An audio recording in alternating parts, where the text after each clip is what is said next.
Hello guys, magandang araw sa inyo. Welcome back to my channel. Sa video ito, bibigyan ko kayo ng tips kung paano malaman kung ang motor ng washing machine ay defective na or sira na.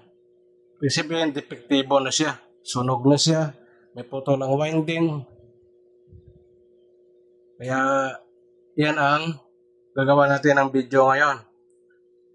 Pero bago ang lahat, intro muna tayo guys.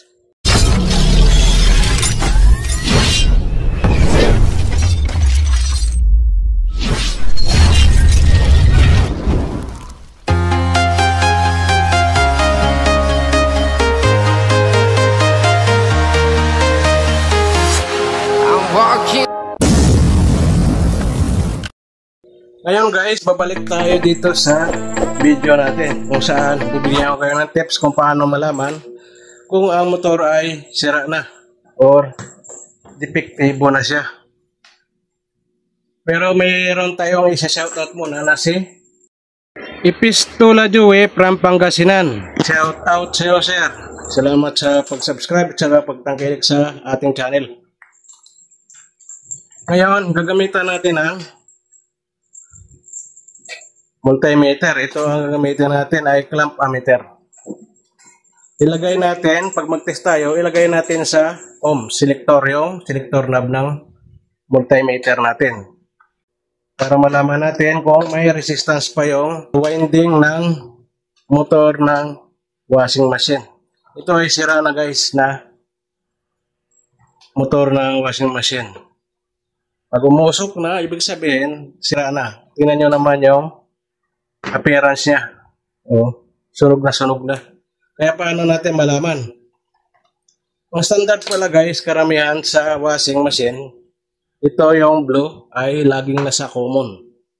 Ibig sabihin yung sa common, pupunta sa line side ng plug natin. Pupunta sa saksakan.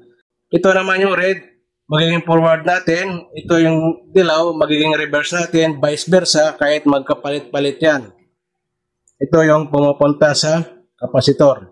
Ito yung dalawa na to. Ito yung pumupunta sa plug natin. Kung saan doon natin sinasaksak yung wire ng motor ng washing machine natin. Ngayon, ang pag-test lang naman ito guys, napakasadali lang. Kasi sinabi ko, dito tayo sa common. Common muna tayo. Ito, tingnan nyo yung tester natin or multimeter kung may reading. Ilagay natin lagi sa ohms. Ayan, yan. Mayroon siyang reading guys na 83.3 ohms dito sa blue at saka sa yellow. Yan. Lipat tayo dito sa red. Kailangan mayroon ding reading yan. Ibig sabihin, wala na ang motor na electric pa natin. Defektibo na siya. Ngayon, pag lumipat tayo dito sa yellow to red, wala sa reading. Ayan, nakikita nyo. Ito, pag dito, wala din. Di pa tayo sa dilaw, mayroon siya na 833 ohms lang. Ibig sabihin, ito ay putol na.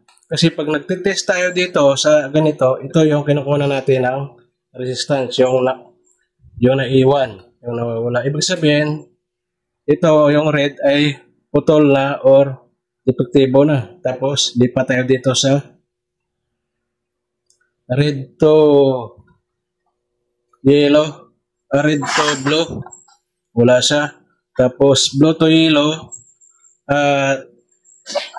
tapos red to yellow, wala siya. Ibig sabihin, ang mayroon lang ito ay ito lang siya. Ibig sabihin, ay sira na yung ano na ito, yung washing. Kahit saan yung yung ititest nyo dyan guys. Yan. Kahit saan yung ititest nyo. Ibig sabihin, ito yung red ay okay pa. Ito lang yung naging okay. Yung red. Kasi ito yung tinitest natin ay ang yellow. Yan.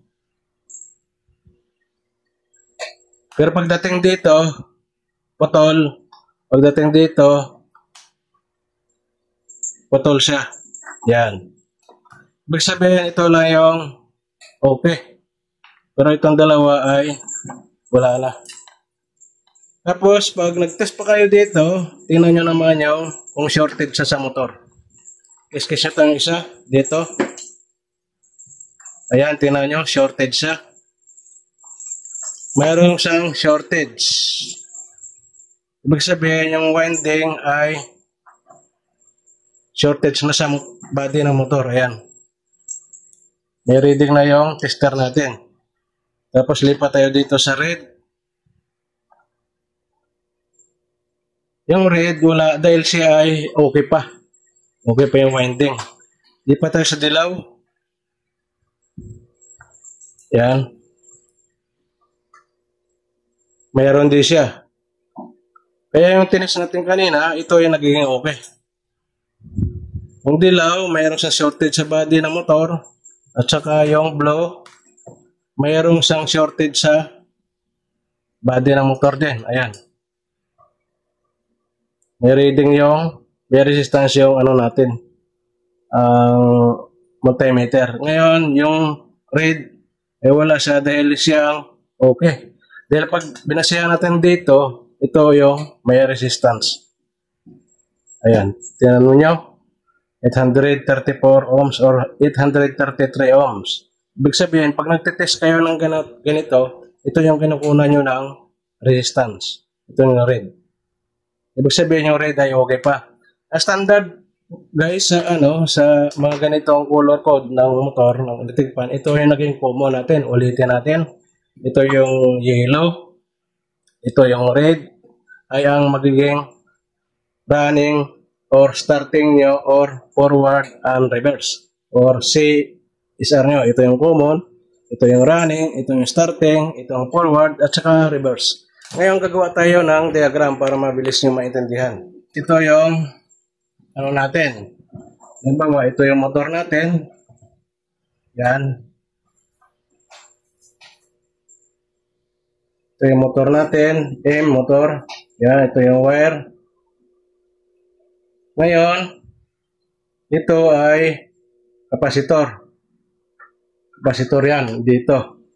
Ito ay 10 UF. Kung ano nakalagay dito sa motor, yun ang susundin nyo. Halimbawa, 10 UF dito, 10 UF din ito.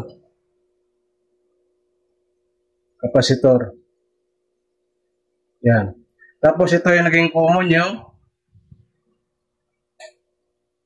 na pupunta sa natin mamaya sa plug. Halimbawa, ito naman yung natin. Ito yung timer natin.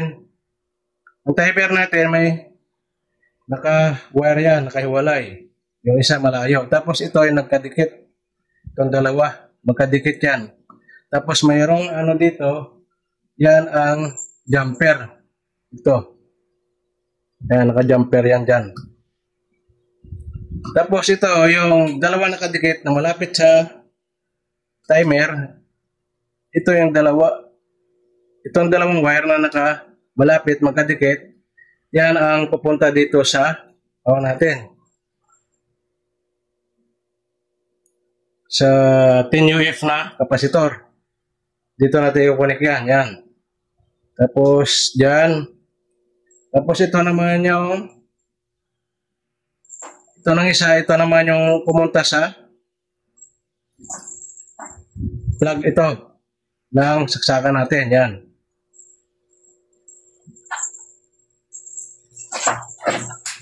Ito yung plug natin, guys. Yan. Yan ang plug. Ito yung line 1 or neutral. Line neutral o ito line 2. Yan. Ganyan lang yan. Ganun na napakasimple. Itong timer natin. Was timer to. Ito yung plug. To 30 volts. Ito naman siya ay ang forward at reverse. Forward R. Ganyan lang yan kadali ang natin. Yung wiring diagram ng motor natin para mapagana na ang isang washing machine. Ganun lang kadali. Kailangan nyo lang ng multimeter, para pag test ng motor, paano nyo malaman na okay o tsaka hindi okay. Meron tayong dito, meron akong ano dyan guys na video tungkol sa pagkuha ng CSR nito, yung common running at saka starting or forward reverse nito. Ito tinatawag din natin ha, common. Ito common na siya, ito running yung isang ito at saka starting. Yan. Ganun lang yung pag ano yan, gagana na yung ano natin, yung motor ng washing natin pag ganito yung connection natin. So guys, simpleng tips, ito yung washing machine motor wiring, napakadali lang. At saka kung paano mag-test ng motor, ng electric fan, kung defective na or okay pa. At saka mag-check sa appearance ng motor. Ayan, sunog na. Tingnan niya, mauling na siya. Kaya sunog na siya. Ang kalimitan kasi nito, malapit sa sa washing. Pag nagbanlaw kayo, doon din binubuhos, natatalsikan siya. Kahit wala yung yung leak yung washing machine nyo. So guys, salamat sa panonood. Ingat kayo lagi kung saan kayo naroon. Hanggang sa muli. Paalam. And I got your little boo telling me she love me. I got this one, that one. Damn, it's gonna be a long night. Yeah.